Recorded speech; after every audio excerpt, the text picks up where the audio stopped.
સત્સંગ જ સાંભળવો જ ને. હા.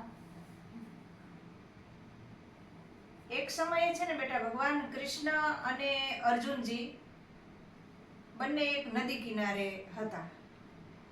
એટલે ભગવાન કૃષ્ણ લાંબા સમય સુધી નદીની ઉપર નજર રાખીને બેઠેલા. એટલે અર્જુનજીને વિચાર આવ્યો છે કે ભગવાન કૃષ્ણ ક્યારના નદીની બાજુ જોઈ રહ્યા છે, શું વાત છે?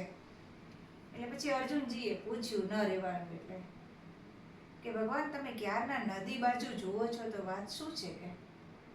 એટલે ભગવાન કૃષ્ણએ કીધું કે અર્જુન, આ નદીનો પ્રવાહ બધો વહી જાય ને એટલે હું પછી તને નદી પાર કરાવી દઉં કે.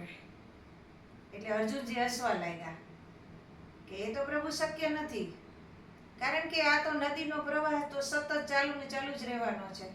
આ તો ક્યારેય પૂરો થાય નહીં.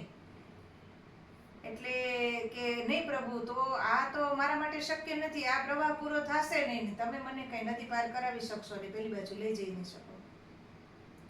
એટલે પછી ભગવાન કૃષ્ણએ હસતા હસતા કીધું કે અર્જુન, આ તારી વાત નથી પણ દરેક જીવની વાત છે.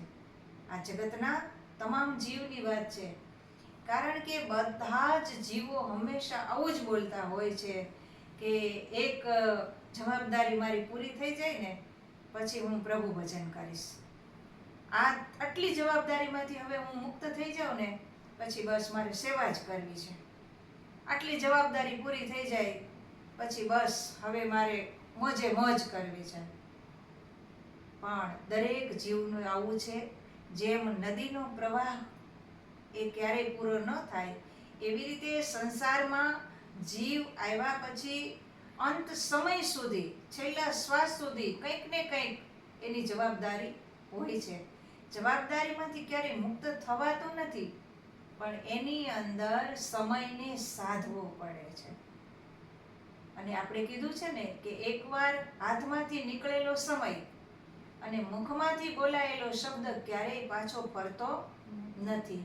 અને એટલા માટે સમયને સાધવો પડે છે.